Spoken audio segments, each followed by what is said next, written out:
প্রিয় শিক্ষার্থীরা, high school English চ্যানেলের আজকের ক্লাসে সবাইকে স্বাগতম। আজকে আমরা কানেক্টর সম্পর্কে আলোচনা করব। এই ভিডিওটি শুরু থেকে শেষ পর্যন্ত দেখলে তোমরা কানেক্টরের খুব গুরুত্বপূর্ণ 5টি নিয়ম সম্পর্কে জানতে পারবে। পাশাপাশি ঢাকা বোর্ড 2025 সালের কানেক্টরের যে প্রশ্নটি ছিল সেটিও তোমাদের প্র্যাকটিস করা হয়ে যাবে। চলো তবে শুরু করা যাক। Ruma is a student of class 10। Ruma দশম শ্রেণীর একজন ছাত্রী। Though she is ম্যারিটোরিয়াস, she never takes pride in her merit. যদিও সে মেধাবী, সে তার মেধার জন্য কখনোই গর্ব করে না।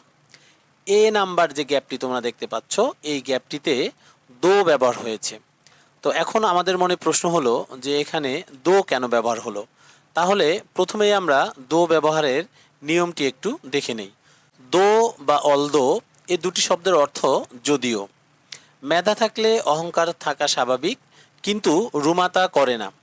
এখানে দুটি বিপরীতধর্মী ধারণাকে যুক্ত করতে বাক্যের শুরুতে দো বা অলদো বসেছে।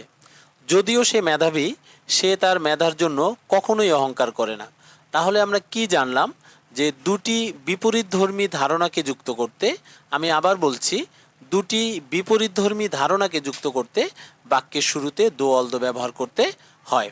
তাহলে এখানে সেন্টেন্সটি তোমরা এবার লক্ষ্য করো।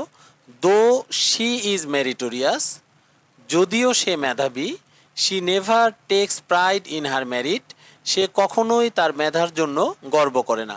তাহলে আমরা জানলাম বা বুঝতে পারলাম যে একজন মেধাবী ব্যক্তির সাধারণত গর্ব বা অহংকার থাকার কথা, কিন্তু রুমা এখানে মেধাবী হওয়া সত্ত্বেও সে কখনোই তার মেধার জন্য অহংকার বা গর্ব করে না।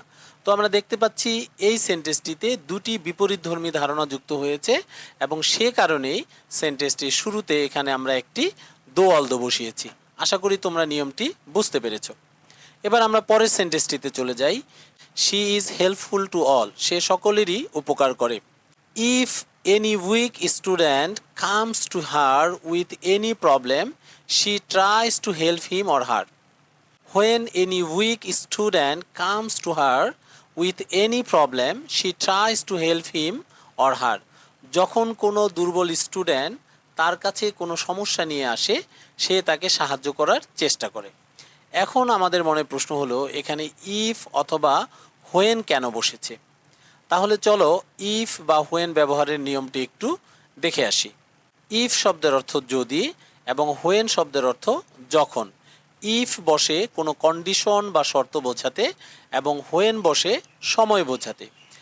এই সেন্টেন্সটিতে বা এখানে একটি সময় বা শর্ত বোঝানো হয়েছে। যে সময়টা কি? দুর্বল শিক্ষার্থীরা যখন তার কাছে আসে সে সাহায্য করে। অথবা কন্ডিশনটা কি? যদি দুর্বল শিক্ষার্থীরা তার কাছে আসে তাহলে সে সাহায্য করে। তাই এখানে হোয়েন অথবা ইফ বসেছে। যখন কোনো দুর্বল শিক্ষার্থী কোনো সমস্যা নিয়ে তার কাছে আসে, সে তাকে সাহায্য করে। অথবা যদি কোনো দুর্বল শিক্ষার্থী কোনো সমস্যা নিয়ে তার কাছে আসে, সে সাহায্য করে। তাহলে আমরা বুঝতে পারলাম যে শর্ত বোঝাতে, আমি আবার বলছি, শর্ত বোঝাতে ইফ বসে, সময় বোঝাতে কানেক্টর হিসেবে হোয়েন ব্যবহার করতে হয়। তাহলে সেন্টেন্সটি তোমরা আবার দেখো। If any weak student comes to হার, যদি কোনো দুর্বল স্টুডেন্ট তার কাছে আসে। অথবা when any weak student comes to হার, যখন কোনো দুর্বল স্টুডেন্ট তার কাছে আসে। উইথ এনি প্রবলেম, কোনো সমস্যা নিয়ে। She tries to help him or her, সে তাকে সাহায্য করার চেষ্টা করে। আমরা পরের সেন্টেন্সটি দেখি। She is respectful to the seniors, সে বড়দেরকে সম্মান করে। সে বড়দেরকে সম্মান করে। And affectionate to the juniors, এবং ছোটদেরকে সে ভালোবাসে। এখন প্রশ্ন হলো এই অংশটিতে অ্যান্ড কেন ব্যবহার হয়েছে। তাহলে চলো একটু আমরা অ্যান্ড ব্যবহারের নিয়মটা একটু জেনে আসি। অ্যান্ড শব্দের অর্থ এবং। বড়দের প্রতি শ্রদ্ধা এবং ছোটদের প্রতি স্নেহ, এই দুটি সমজাতীয় গুণকে একসাথে যুক্ত করতে এখানে কনজাংশন হিসেবে অ্যান্ড বসেছে। তাহলে আমরা কি জানলাম? দুটি সমজাতীয় গুণ বা বিষয়কে একসাথে যুক্ত করতে অ্যান্ড ব্যবহার হয়। সে বড়দের প্রতি শ্রদ্ধাশীল এবং ছোটদের প্রতি স্নেহশীল। এই যে দুটি সমজাতীয় গুণ, এক বড়দের প্রতি শ্রদ্ধা এবং ছোটদের প্রতি স্নেহ, এই দুটি গুণকে যুক্ত করার জন্য বাক্যের মাঝখানে কনজাংশন হিসেবে অ্যান ব্যবহার হয়েছে। আশা করি বিষয়টি তোমরা বুঝতে পেরেছো। She is simple in behaviour but strict in principle. সে আচরণে খুবই সাদাসিধা কিন্তু নীতিতে কঠোর। এখন প্রশ্ন হলো এখানে বাট কেন বসেছে? তাহলে চলো বাট ব্যবহারের নিয়মটি একটু দেখে আসি।